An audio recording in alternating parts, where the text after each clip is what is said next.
Assalamualaikum warahmatullahi wabarakatuh. Perkenalkan, nama saya Hadit Sakuran Nur Hakim, SPD MPD. Saya dosen Home Base di Fakultas Tarbiyah dan Keguruan Universitas Islam Bandung, Prodi Pendidikan Agama Islam. Mata kuliah yang akan ditampilkan dalam video pengajaran PDDUKT-PT ini yaitu mata kuliah Metodologi Pembelajaran Agama Islam. Di dalamnya akan ada DIA, Delivery Interaction, dan Assessment. Metode pembelajaran materi agama Islam ini dimaksudkan untuk membekali mahasiswa pemahaman tentang konsep dan prinsip metode pembelajaran yang mutakhir dan memberikan pengalaman dalam mengadaptasikan metode-metode tersebut dalam perangkat pembelajaran pendidikan agama Islam di tingkat sekolah dasar atau madrasah ibtidaiyah, sekolah menengah pertama atau madrasah sanawiyah, dan sekolah menengah atas ataupun madrasah aliyah. Kemudian capaian pembelajaran mata kuliah metode pembelajaran agama Islam ini ada tiga, yang CPMK 01 yaitu mahasiswa mampu menjelaskan berbagai model instructional models dan metode instructional methods yang sedang berkembang dalam pembelajaran PAI yang efektif, kreatif, dan inovatif sesuai dengan karakteristik peserta didik dan konteks dinamika pendidikan. CPL 6. Yang kedua, CEPMK 02, mahasiswa mampu terampil dalam membuat perangkat pembelajaran sebagai penerapan metode pembelajaran PAI yang relevan dengan perkembangan zaman dan karakteristik peserta didik CPL 6. Yang ketiga, CPMK 03, mahasiswa mampu merancang konseptual model pembelajaran PAI sebagai implementasi dasar-dasar teori dan metode PAI yang relevan dengan perkembangan zaman dan kebutuhan peserta didik atau CPL 10. Lalu dalam mata kuliah ini bahan kajiannya diantaranya yaitu posisi, peran, dan fungsi metode dalam pembelajaran PAI, lalu analisis strategi dan metode untuk pembelajaran PAI, analisis pembelajaran abad 21, kemudian capaian pembelajaran PAI untuk tingkat sekolah dasar dan menengah, selanjutnya alur tujuan pendidikan pembelajaran PAI, kemudian format penyusunan modul pembelajaran PAI, lalu penyusunan modul pembelajaran PAI, praktik dan analisis metode pembelajaran yang sesuai dengan perangkat pembelajaran, dan yang terakhir konseptual model pembelajaran PAI, yang mana ini dibagi jadi 16 pertemuan, termasuk UTS dan UAS. Dan referensi buku yang dipakai diantaranya ada Arendt Richards, 2004, Learning to Teach, McGraw-Hill, New York, lain sebagainya. Di sini sudah disebutkan. Kemudian metode pembelajaran yang saya pakai di kelas diantaranya ada metode ceramah, diskusi, tanya jawab, penugasan problem based learning seputar metode pembelajaran agama Islam yang eh, kontemporer ya, yang kekinian. Kemudian penilaian yang saya gunakan diantaranya ada aspek kehadiran dalam perkuliahan, bobotnya 10%. Yang kedua, pelaksanaan tugas individual atau kelompok, bobotnya 20%. Yang ketiga, presentasi makalah dan partisipasi dalam diskusi, 20%. Yang keempat, ujian tengah semester, 25%. Yang terakhir, ujian akhir semester, 25%, sehingga total didapat 100%. Untuk video pembelajarannya, yaitu yang berjudul Profesionalitas Guru dan Metode Pembelajaran yang akan ditampilkan dalam tayangan selanjutnya. Bismillahirrahmanirrahim. Assalamualaikum warahmatullahi wabarakatuh. Waalaikumsalam warahmatullahi wabarakatuh. Innal hamdalillah nahmaduhu wa nasta'inuhu wa nastaghfiruh wa na'udzu billahi min sururi anfusina wa min sayyiati a'malina may yahdihillahu fala mudhillalah wa may yudlilhu fala hadiyalah. Asyhadu an la ilaha illallah wahdahu la syarikalah wa asyhadu anna Muhammadan abduhu wa rasuluh allazi la nabiyya ba'da amma ba'du. Allahumma sholli ala Muhammad wa ala ali Muhammad. Alhamdulillah teman-teman, pada pagi hari ini kita masih diberikan kesempatan kesehatan oleh Allah sehingga masih dipertemukan dalam peta kuliah metodologi pembelajaran agama Islam ya. Bagaimana kabarnya teman-teman? Sehat? Alhamdulillah Pak, baik sehat. Alhamdulillah ya. Pada pagi hari ini akan ada perkuliahan eh, yaitu pertemuan ke-14 yang berjudul tentang profesionalitas guru dan metode pembelajaran ya.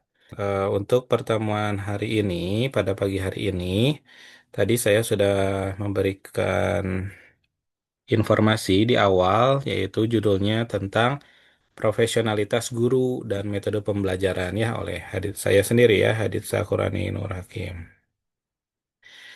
Tujuan pembelajaran pada pertemuan hari ini diantaranya adalah mahasiswa, yang pertama ya, mahasiswa mampu mendeskripsikan konsep profesionalitas guru berdasarkan landasan hukum dan perspektif pendidikan Islam. Itu yang pertama. Yang kedua, mahasiswa mampu mengidentifikasi kompetensi yang harus dimiliki oleh seorang guru profesional, termasuk kompetensi pedagogis, pribadian, sosial, dan profesional. Dan yang terakhir, mahasiswa mampu menganalisis hubungan antara profesionalitas guru dan efektivitas metode pembelajaran dalam meningkatkan kualitas pendidikan. Sebelum saya masuk ke pada pembelajaran, saya minta pendapat dari satu orang. Random ya. Coba ketika kalian mendengar kata profesional, itu apa sih yang tergambar di benak teman-teman? Boleh satu orang, silahkan. Maulana, kira-kira apa? Izin menjawab ya Pak ya. Ya, silahkan. Profesional dari seorang guru itu adalah menjalankan apa yang menjadi hak dan juga kewajiban guru kepada peserta didiknya gitu, yang dimana mengajar dengan sepenuh hati dan bertanggung jawab apa yang menjadi amanah gitu dari pihak sekolah kepada guru gitu. Jadi intinya bertanggung jawab Pak, kepada siswanya. Baik, terima kasih ya. Jawabannya sangat bagus. Nah, untuk lebih lanjutnya, kita akan bahas pada pertemuan hari ini, teman-teman ya. Kita lihat slide ini, pentingnya profesionalitas guru. Tadi yang dikatakan Maul sudah benar ya, namun kita lihat untuk memperdalam lebih jauh.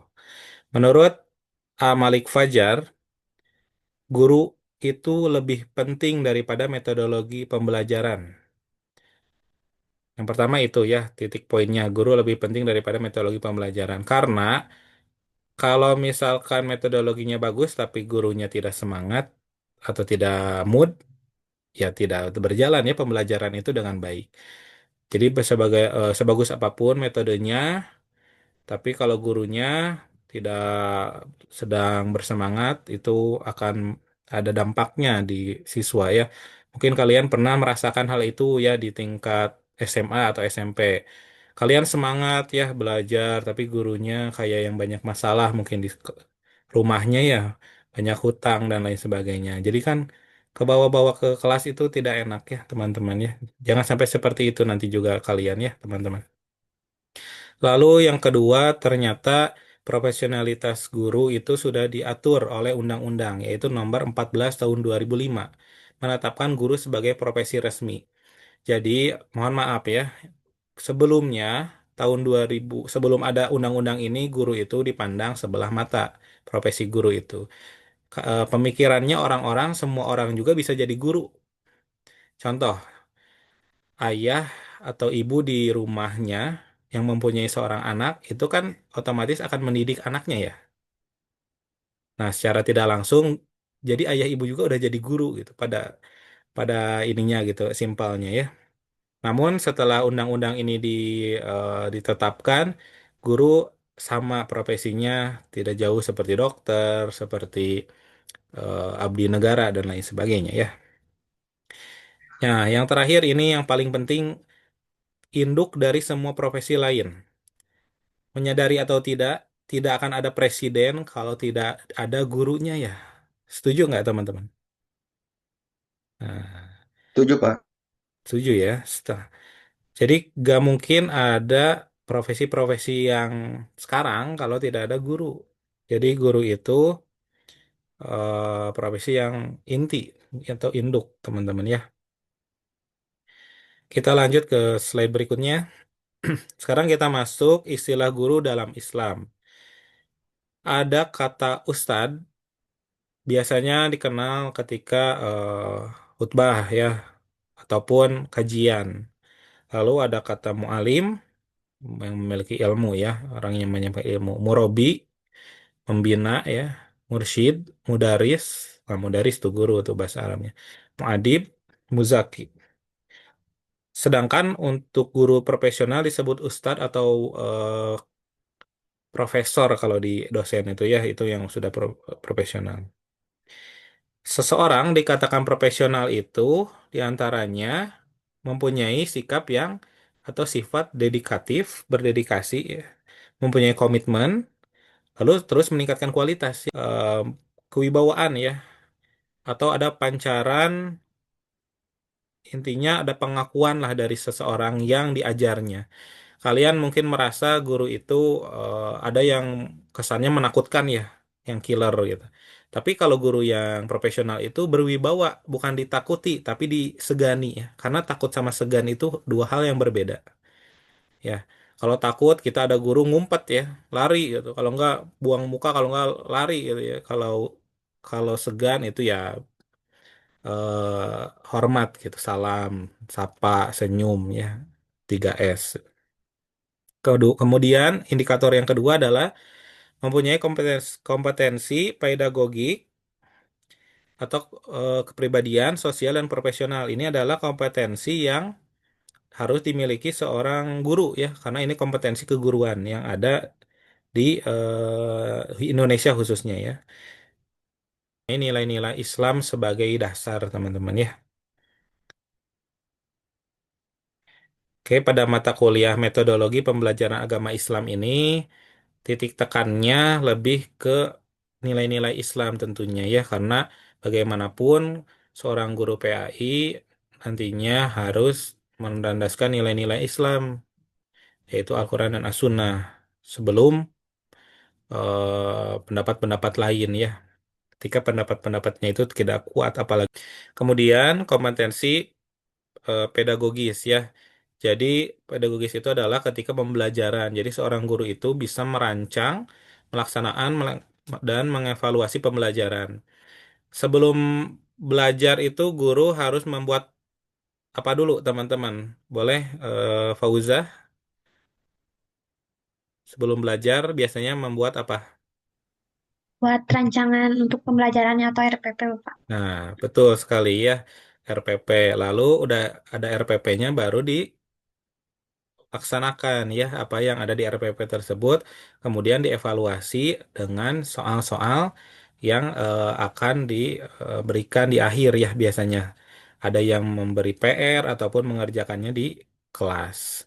Kemudian mengembangkan potensi peserta didik. Setiap peserta didik potensinya biasanya berbeda ya, karena si A dan si B itu mempunyai minat yang berbeda. Kembangkan saja sebisa kita ya. Satu lagi melaksanakan penelitian untuk perbaikan mutu. Ini kalau gurunya ada istilahnya ini ya, penelitian tindakan kelas nanti kalau udah jadi guru itu. Kemudian kompetensi sosial dan profesional. Kalau sosial mampu bekerja sama dan memahami lembaga sosial. Kira-kira di sekolah itu kalian bekerja sendiri atau bekerja sama dengan guru lain? Kalau di lapangan, Hilwa, coba bersuara.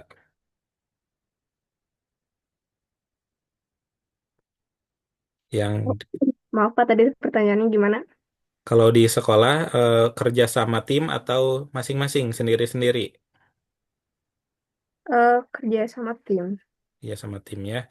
Karena di sekolah itu ada wakasek, ada waka kurikulum ya, dan lain sebagainya. Jadi kita tidak bisa kerja sendiri teman-teman. Bahkan guru PAI juga biasanya punya rekanan juga. Jadi ada rekanan kerja sesama guru PAI. Nanti bergabungnya di MGMP, ada musyawarah guru mata pelajaran. Di situ para guru yang satu frekuensi ya, satu mapel biasanya. Kemudian memahami lembaganya biasa ya itu, memahami apalagi memahami lembaga sosial. Betul ya Hilwa ya. Kemudian profesional, penguasaan materi, kurikulum dan keilmuan yang relevan. Kenapa harus bisa bahasa Arab? Karena Al-Quran berbahasa Arab. Ya, itu alasannya. Kenapa harus bisa bahasa Inggris? Bahasa Inggris itu adalah bahasa internasional. Namun minimal kalau nggak bisa Inggris ya bisa Arab atau ya sedikit-sedikit. Ya, gitu ya teman-teman. Ini mah anjuran ya. Dan teknologi informasi yang semakin kian berkembang, kalian jangan, kita itu jangan anti ChatGPT ya.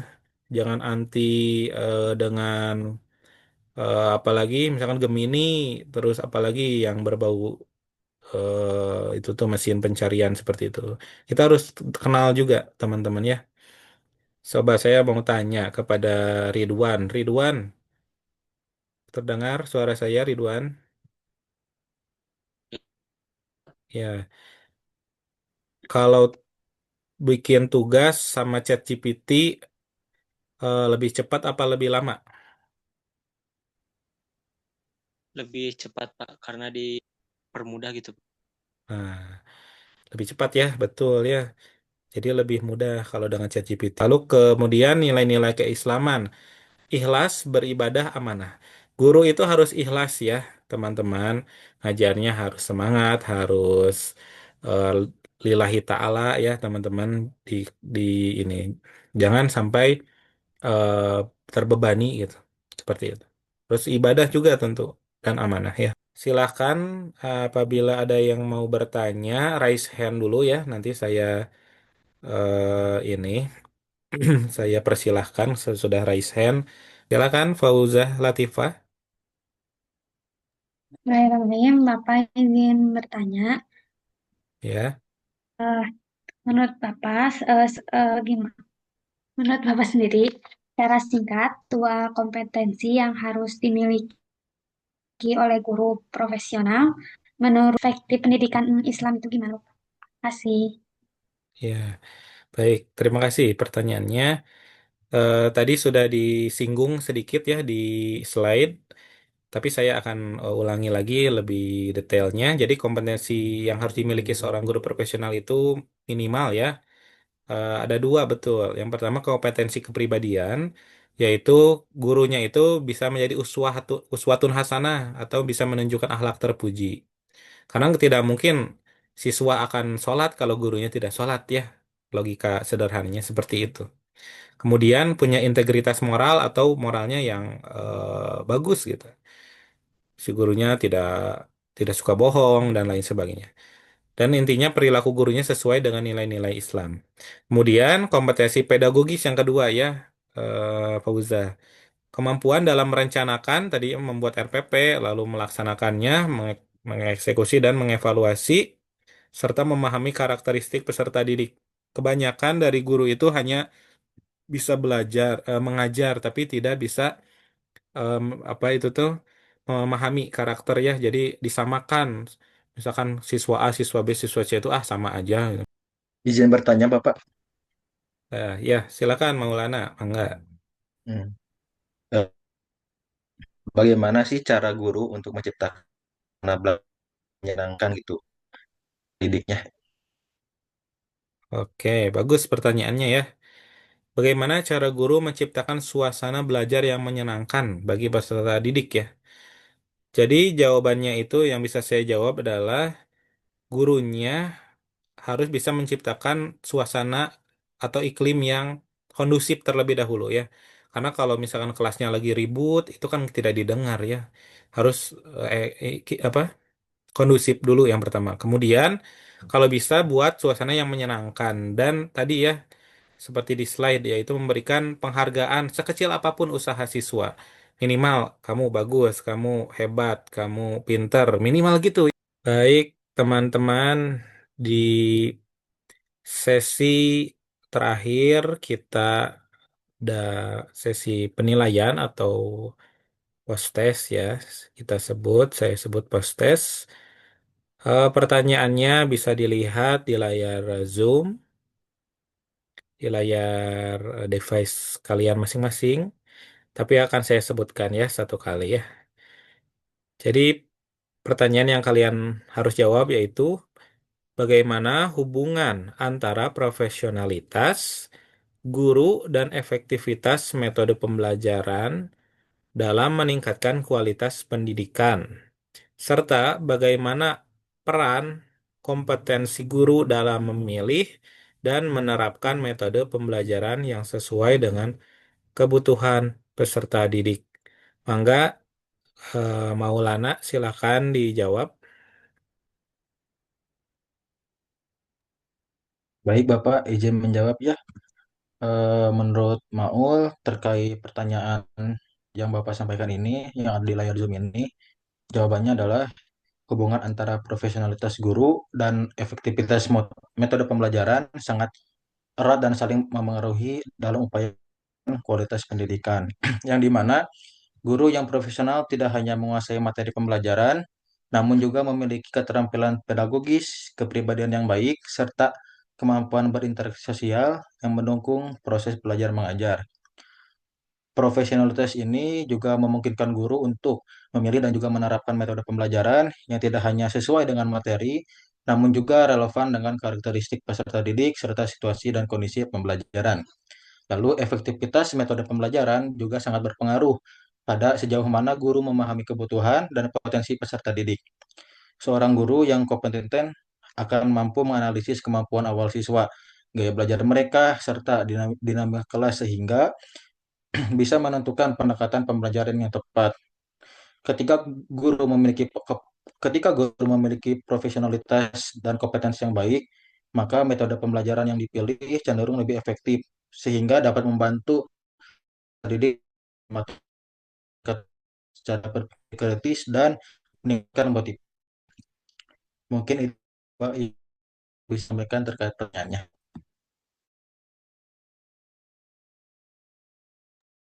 Ya, alhamdulillah. Jawabannya sudah cukup baik ya. Berarti tadi Maul sudah mencermati materi ya. Sudah paham berarti. Alhamdulillah. Sekarang saya inginkan jawaban dari mahasiswa yang lainnya ya. Silahkan Hanina Nurhaidah Pak, ya. Hanin silahkan dijawab.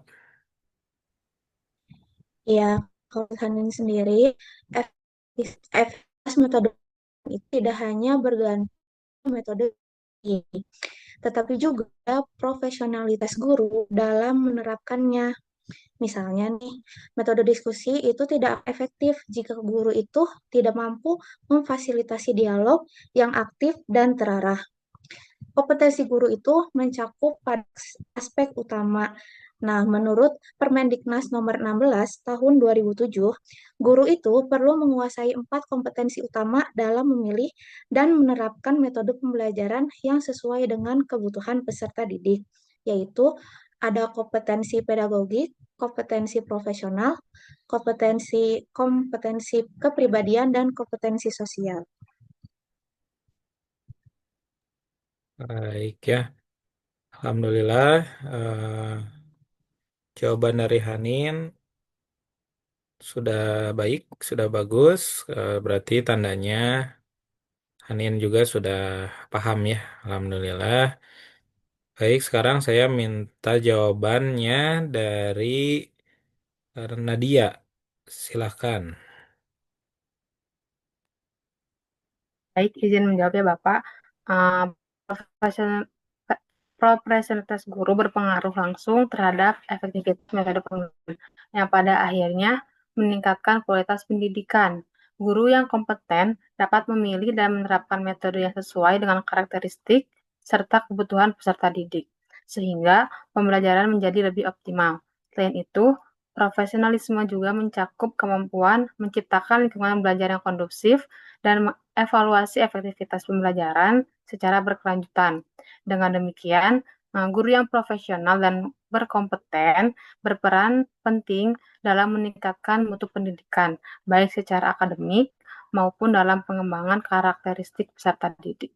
Terima kasih, Bapak. Alhamdulillah dari jawabannya juga sudah sangat baik. Berarti tadi menyimak ya pemaparan dari saya. Sekarang silahkan pada Azmi untuk menjawab pertanyaan ini? Silahkan. Baik, izin menjawab Bapak. Profesionalitas guru adalah pondasi dari efektivitas metode pembelajaran. Guru yang kompeten secara pedagogis, profesional, dan sosial akan mampu memilih serta menerapkan metode yang sesuai kebutuhan peserta didik, yang pada akhirnya meningkatkan kualitas pendidikan secara menyeluruh. Tanpa profesionalisme, metode terbaik pun bisa gagal diterapkan dengan efektif. Sudah? Cukup? Oke. Sudah, Pak. Alhamdulillah. Berarti profesionalitas itu penting ya, teman-teman. Saya bisa simpulkan dari keempat mahasiswa jawaban barusan dari mahasiswa. Sekarang mungkin satu lagi, silahkan bisa dijawab oleh Siti Lutfiah ya. Dipersilahkan. Oke, baik Bapak. Izin menjawab sebelumnya ya. Menurut saya, profesionalitas guru itu memiliki hubungan yang erat dengan efektivitas metode pembelajaran dalam meningkatkan kualitas pendidikan. Guru yang profesional itu tidak hanya menguasai materi ajar saja, tetapi juga memiliki kemampuan pedagogik, kepribadian, sosial, dan profesional yang mendukung penerapan metode pembelajaran yang efektif dan inovatif. Nah, kompetensi guru itu berperan penting dalam memilih serta menerapkan metode yang sesuai dengan karakteristik dan kebutuhan peserta didik, sehingga proses belajar menjadi lebih menarik, interaktif, dan bermakna. Dengan demikian, guru yang kompeten, profesional itu dapat menciptakan lingkungan belajar yang kondusif, meningkatkan partisipasi siswa, serta hasil belajar yang optimal. Sekian dari saya. Alhamdulillah ya. Terima kasih jawaban dari teman-teman semua. Dari semua jawaban, semuanya betul ya. Namun nanti teman-teman bisa menggalinya lagi lebih dalam ya, baik itu melalui buku ataupun artikel ya yang ada di Google Scholar ya teman-teman. Cukup ya pertemuan hari ini teman-teman. Terima kasih. Kita tutup dengan hamdalah bersama-sama. Alhamdulillahirabbil alamin. Terima kasih teman-teman yang sudah hadir. Mohon maaf bila ada salah kata. Wassalamualaikum warahmatullahi wabarakatuh. Waalaikumsalam. Waalaikumsalam Waalaikumsalam warahmatullahi warahmatullahi wabarakatuh. wabarakatuh.